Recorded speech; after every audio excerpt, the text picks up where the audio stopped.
तो फिल्म की शुरुआत में हम एक लड़की को देखते हैं जो अपने भाई के साथ एक मरे हुए आदमी की कब्र खोलकर उसमें जाकर लेट जाती है। ये सीता थी। उसे जानना था कि क्या मरने के बाद लोगों को उनके बुरे कामों की सजा दी जाती होगी या नहीं। उसका भाई कब्र की आखिरी फट्टी लगाता है और उसके पास ही बैठ जाता है। लड़की कब्र के बंद होते ही कैमरा ऑन कर लेती है। कब्र के बाहर दिखाया जाता है कि एक सांप ऊपर से गुजर कर कब्र के अंदर आ रहा था, जिसे सीता के भाई ने नोटिस ही नहीं किया और सीता को इस बारे में इन्फॉर्म नहीं किया। सीता के इस अजीब एक्सपेरिमेंट के पीछे रीजन थी उसका पास्ट। उसने अपने मॉम डैड को अपनी आंखों के सामने एक बॉम्ब ब्लास्ट में खोया था और तब से उसके जहन में ये बात बैठ गई थी कि अच्छे लोगों का हमेशा एंड अच्छा नहीं होता। बुरे लोग दुनिया में भी फायदा ले जाते हैं और मरने के बाद भी इनको कोई सजा नहीं मिलती और ना अच्छे लोगों को कोई इनाम दिया जाता है, जैसा रिलियन स्टडी में उन्हें बताया जाता था। सीता के मॉम डैड के मरने के बाद सीता और उसके भाइयों को सालों पहले ऑर्फनेज में छोड़ दिया गया था, जहाँ पर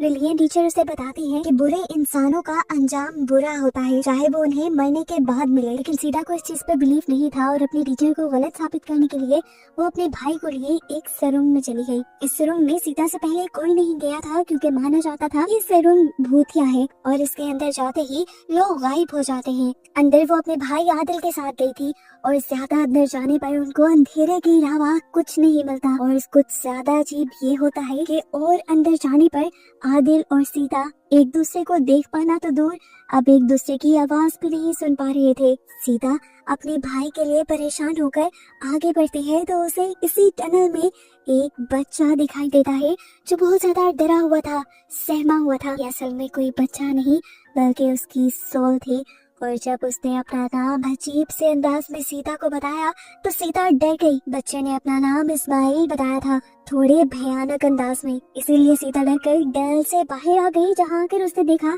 कि गांव वालों के साथ आदिल उसका इंतजार कर रहा था। इन लोगों को दोबारा ऑर्फनेज छोड़ दिया जाता है, जहां आने के बावजूद भी सीता के दिमाग में एक ही सवाल था कि इस्माइल की सोल इस टनल में कैसे आई होगी, उसकी सोल ऐसे भटक क्यों रही है। उसने अब टीचर्स की और यहाँ पर काम करने वाले लोगों का पीछा करना और उनकी बातें सुनना शुरू कर दी। और एक दिन जब एक टीचर और एक केयर टेकर बात कर रही थी तब सीता को इस्माइल का असल पता चल गया। उसे पता चला कि ये ऑर्फनेज एक बहुत ही अमीर आदमी का था, लेकिन ये ऑर्फनेज उसने अच्छे मकसद के लिए नहीं बनाया था। उसने बच्चों को सहारा देने के लिए ये ऑर्फनेज नहीं बनाया था, बल्कि उसने ऑर्फनेज ये अपने लिए बनाया था। वो बेसहारा बच्चों को यहाँ सहारा देता था और उनमें से जो बच्चा उसे पसंद आ जाता था वो उसे ले जाता था। अमीर लोग उस बच्चे का मिसयूज करते थे और इस्माइल भी उन्हीं बदकिस्मत बच्चों में से एक बच्चा था जिसके साथ बहुत सारे अमीर लोगों ने मिलकर ज्यादती की थी और तब से उसकी रूह उस टनल में भटक रही थी। सीता सुन पाती है कि इस मर्तबा उन्होंने आदिल को चुन लिया था। टीचर्स बताते हैं कि उस रात के बाद इस्माइल किसी को नहीं दिखा, लेकिन सीता ने उसे टनल के अंदर देखा था। अब सीता अपने भाई की जान बचाने के लिए फौरन अपने भाई के पास जाती है, लेकिन इससे पहले कि वो अपने भाई को पकड़ पाती, दो आदमी उसके भाई को पकड़ लेते हैं। सीता उनके लिए खतरा बन सकती थी, इसीलिए उन लोगों ने सीता को भी पकड़कर स्टोर रूम में कैद कर दिया, जिसके खिड़की और दरवाजों को सील किया गया था। अपने भाई को बचाने के लिए सीता ने दिमाग लड़ाया और अपना स्कार्फ उतारकर उसकी मदद से इन सील हुई खिड़कियों को तोड़ने की कोशिश की, जिसमें वो कामयाब भी हो गई। उसके बाहर निकलते ही यहाँ पर केयर टेकर उसके पास आई। वो सीता के लिए कुछ पैसे और जरूरी सामान लाई थी ताकि वो अपने भाई को बचाकर यहाँ से कहीं दूर चली जाए। सीता के भाई को ये लोग कहाँ लेकर जा रहे थे केयर टेकर ने ये भी बता दिया था। सीता भागते हुए जंगल के रास्ते से होते हुए पहले ही उस सड़क पे पहुंच गई जहाँ से उन्होंने आदिल को लेकर गुजरना था। उसने पत्थर मारकर पहले ड्राइवर को डिस्ट्रैक्ट किया और फिर अपने भाई को बचाकर वहाँ से भाग निकले, जिसके बाद सीन कट होकर हमें 10 साल बाद बड़ी हुई सीता को दिखाया गया जो अब एक ओल्ड एज होम में काम करती है। वक्त गुजर जाने के बावजूद भी सीता के दिमाग से अपने मॉम डैड वाला हादसा और उस टाइम दिमाग में आने वाली ये बात नहीं निकली थी कि बुरे लोगों का अंजाम भी वैसा ही होता है जैसे अच्छे लोगों का। मरने के बाद दुनिया में तो बुरे लोग ही फायदे में रहते हैं, मरने के बाद भी उनको कोई फर्क नहीं पड़ता और न ही अच्छे लोगों को कोई इनाम या सुकून दिया जाता है। अब वो इस बात को साबित करना चाहती थी और इसके लिए किसी भी हद तक जाने के लिए तैयार थी। अपने इस एक्सपेरिमेंट के लिए वो अपने ऑर्फनेज के मालिक को ही चुनती है जो बचपन में बच्चों के साथ ज्यादती किया करता था। वो इस टाइम उसी के ओल्ड एज होम में रह रहा था। पहले उसके सारे बुरे कारनामों के सबूत इकट्ठे करती है और फिर बुरे आदमी को नशा देकर उससे उसके सारे गुनाह उगलवा लेती है और इन सब बुरी चीजों के एहसास से आखिर वो खुदकुशी कर लेता है। लाओबाई के बच्चे भी सारे उसके बुरे कामों के बारे में जानते थे, लेकिन लाओबाई बहुत पैसे वाला था, इसलिए उसे कुछ नहीं कहते थे। मरने के बाद उसका एक भी बेटा उसका साथ नहीं देता। ओल्ड एज होम वाले ही उसका फ्यूनरल करते हैं। आदिल उसे नहलाता है, जिसके बाद उसे कफन पहनाकर दफन कर दिया जाता है। अब सीता ये देखना चाहती थी कि इस बुरे आदमी का मरने के बाद क्या अंजाम होगा, इसलिए वो कब्र में लेट गई। ये वही सीन है जो मूवी के स्टार्ट में हमें दिखाया जा रहा था।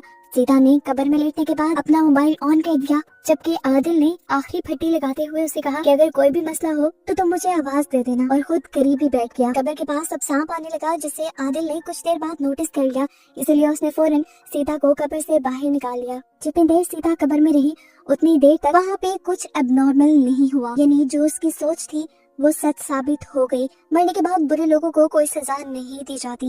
यही बात वो एक मॉर्निंग शो में बताने के लिए चली जाती है और वहाँ पर वो अपनी रिकॉर्डिंग भी लेकर जाती है, लेकिन जैसे ये रिकॉर्डिंग प्ले की जाती है तो वहाँ पर कुछ भी नहीं था।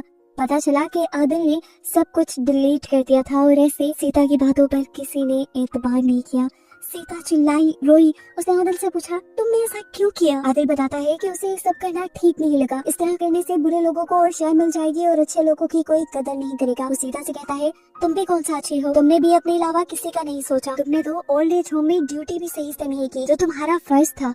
सीता आदिल की बातों से दिल हार बैठती है और घर जाकर अपनी मॉम डैड की पिक्चर लेकर खूब रो देती है। रोते हुए उसे ऐसा फील हुआ जैसे उसे लाओबाई ने आवाज दी है। आवाज का पीछा करते हुए वो एक कमरे में गई, लेकिन यहाँ कोई नहीं था। लाओबाई तो मर चुका था। वो जब इस कमरे का दरवाजा बंद करने लगी तो उसे दोबारा लाओबाई की ही आवाज सुनाई थी। इस मर्तबा आवाज सुनकर जैसे ही वो पीछे मुड़ी तो वहाँ एक शैडो था। पास जाकर देखा तो ये एक ओल्ड लेडी थी जो इस ओल्ड एज होम में ही रहती थी।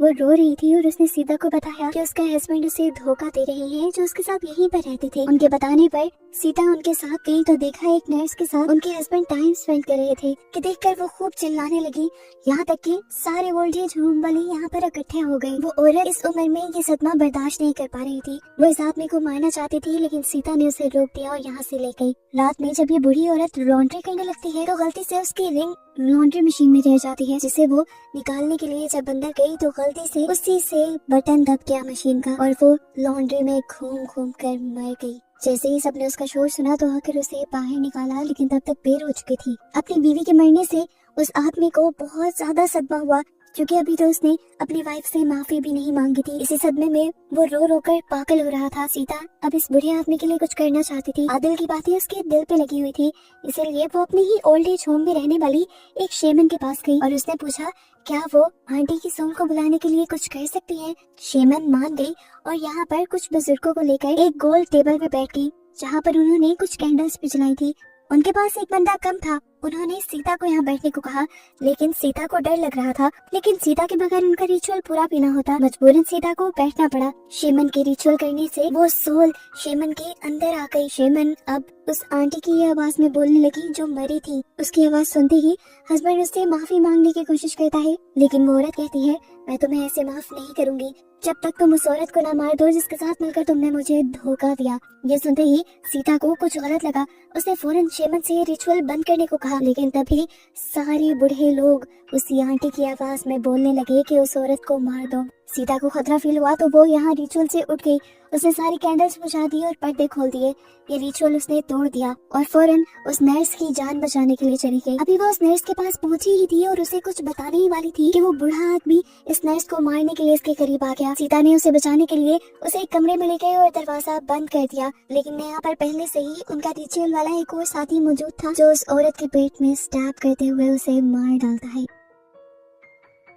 वो अंकल से पूछते हैं, आपने इस बेकसूर को क्यों मार दिया?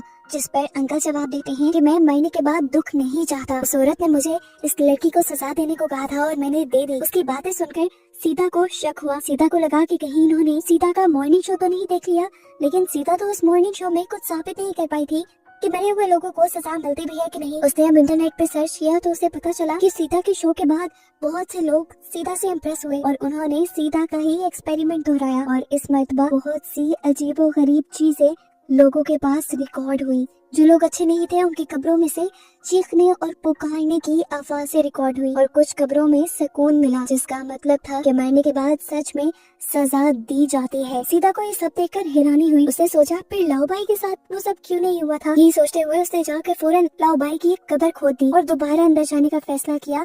लेकिन हैरानकुन तौर पे क्या देखा कि वहाँ तो लाओबाई की हड्डियां तक नहीं थी। एकदम से अब कब्र की मिट्टी और कब्र की लकड़ियां उसके ऊपर गिरने लगी, जिनसे बचने के लिए वो आगे की तरफ गड्ढा खोदकर उसमें चली जाती है। उसके रास्ता बनाते ही पीछे से मिट्टी ने उसका पिछला रास्ता बंद कर दिया। सीता आगे की तरफ बढ़ती रही और उसे एक टनल मिल गई। जिस टनल के अंदर वो चली गई ये वही टनल थी जिसके अंदर उसे इस्माइल मिला था।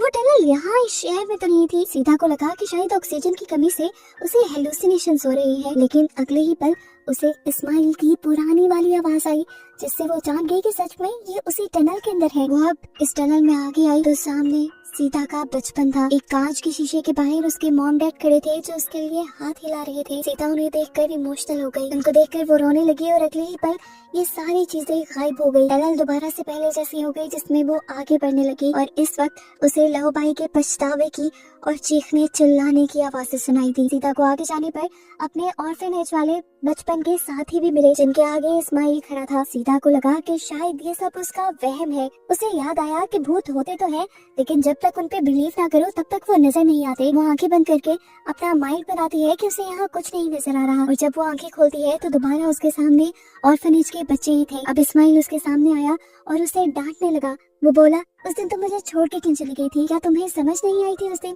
कि मैं डरा हुआ हूँ? मेरे पीछे कोई आ रहा था। उसकी बात सुनकर सीता परेशान हो गई और तभी उसे ऊपर से किसी की आने की आवाज आई। ये किसी मॉन्स्टर की आवाज थी। इसे देखकर इस्माइल ने सीता से कहा, बस अब नहीं डरता मैं, और तुम भी ना इससे डरना। इससे बचने के लिए तुम सामने सुरंग में छलांग लगा दो मेरे साथ। सुरंग बहुत गहरी थी, अंदर कुछ नजर भी नहीं आ रहा था। मॉन्स्टर भी तेजी से उनकी तरफ बढ़ रहा था, इसलिए सीता ने इस्माइल के साथ उस सुरंग में छलांग लगा दी और अचानक उसे जब होश आया तो हमने उसे लाओबाई के साथ लेटा हुआ पाया। सीता ने मुड़कर देखा तो लाओबाई उसके पास लेटा हुआ था। उसने जो कुछ देखा था उसे वो एक डरावना ख्वाब लग रहा था। उसने चीख कर आदिल को बुलाया, लेकिन बाहर अब कोई नहीं था। उसकी मदद को कोई भी नहीं आया। अब एक सांप कब्र के अंदर आ गया और सीता के ऊपर चढ़ गया। उसने सीता को काटा और फिर वो लाओबाई के मुंह के अंदर चला गया। सांप के अंदर जाते ही लाओबाई उठ के बैठ गया। किसी ने एक हथौड़े से लाओबाई का सर फाड़ दिया। खून के छींटे सीता के मुंह पे आके गिरे और वो पूरी तरह डर गई। लेकिन ये तो अभी शुरुआत थी। लाओबाई का सर दोबारा ठीक किया गया और उसे दोबारा उसी तरीके से टॉर्चर किया गया। उसकी जुबान की जगह बहुत सारे सांप निकल आए थे तो उसकी पूरी बॉडी पे रेंगने लगे थे। इसके बाद अब कोई अजीब सी चीज यहाँ पर आ गई। लाओबाई को नुकसान पहुँचाने के लिए सीता डर गई। शुक्र था कि ठीक उसी वक्त पर ऊपर से आदिल ने एक कब्र खोद दी और उसे बाहर निकाल दिया। सीता बहुत ज्यादा डरी हुई थी। जो कुछ उसने देख लिया था उससे वो जान गई थी कि बुरे लोगों को आखिर में सजा जरूर मिलती है। और बस यही दिखाते हुए ये कहानी यहाँ खत्म हो जाती है।